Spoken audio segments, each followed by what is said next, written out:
Hey, how's it going? This is Joe and Tell, and today I'm going to be taking a look at the VIVIMAGE Explore 3 projector.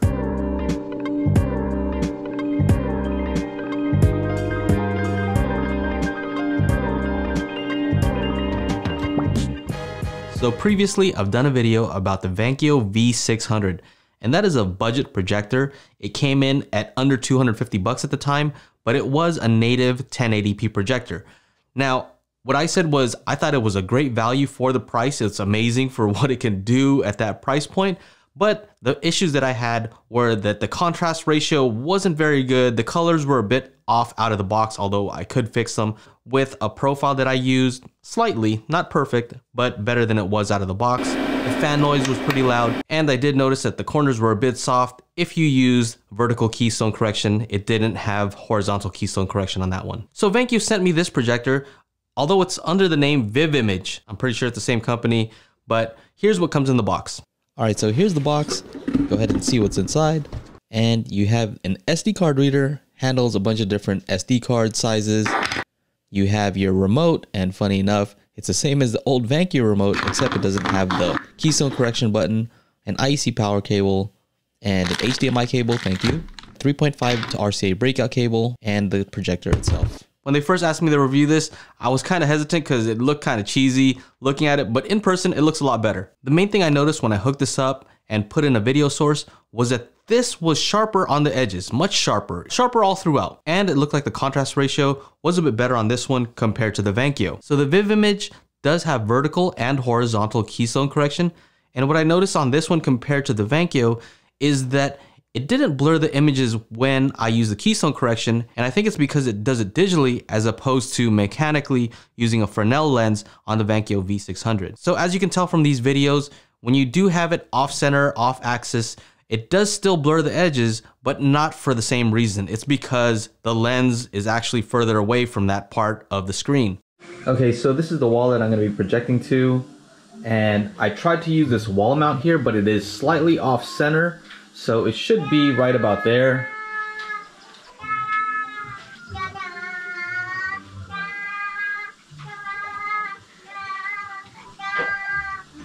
All right, so that's the wall I'm gonna... All right, so that's the wall. It should be right about there, so it'd be perfect, but it's the best I could do. And from what I've noticed, the keystone correction isn't perfect, and I'll show you here.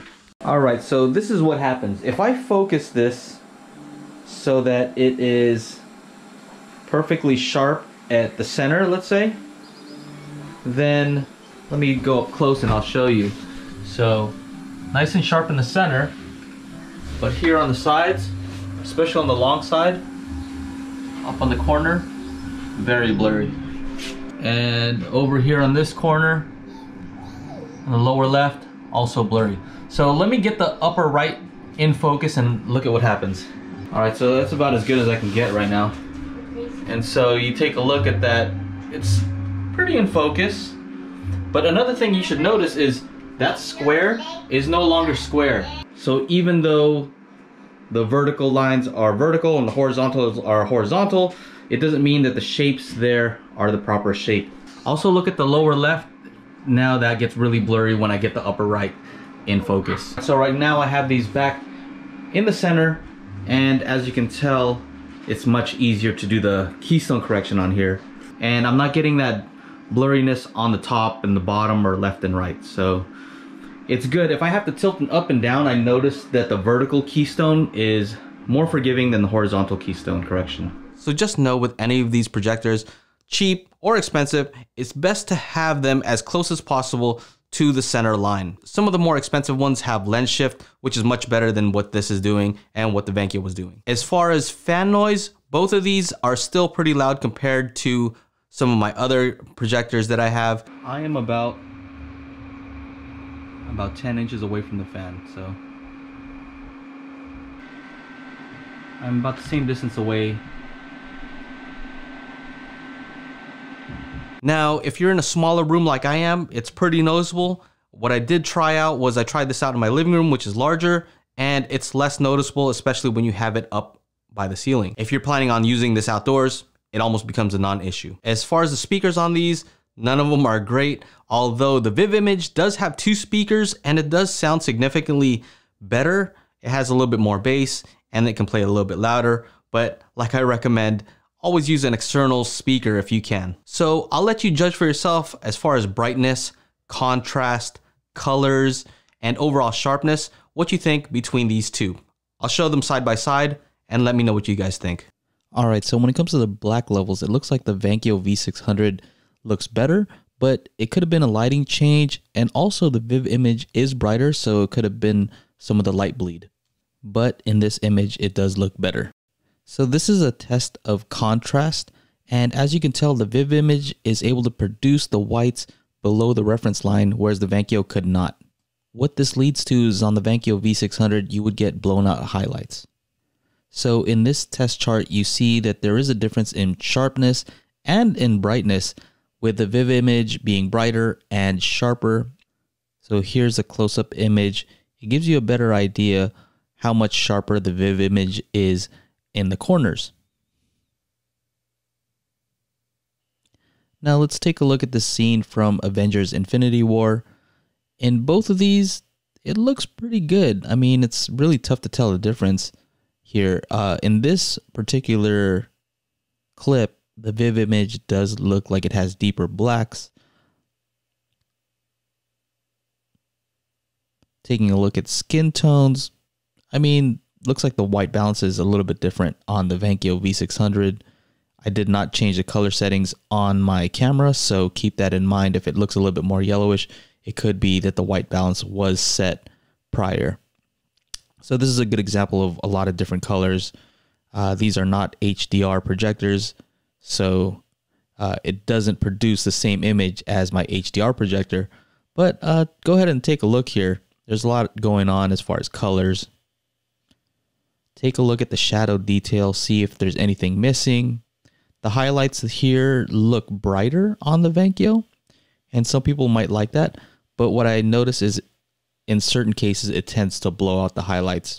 So the VIVIMAGE, although it doesn't look brighter, it's actually retaining more detail in the highlights in certain cases, maybe not in this particular scene. So this is an interesting comparison here. Because I have the source file, you can compare them and see what the differences is. Now, notice that the Vankyo is not color corrected, so keep that in mind. Just take a look at the highlights, the shadow detail, and sharpness, things like that.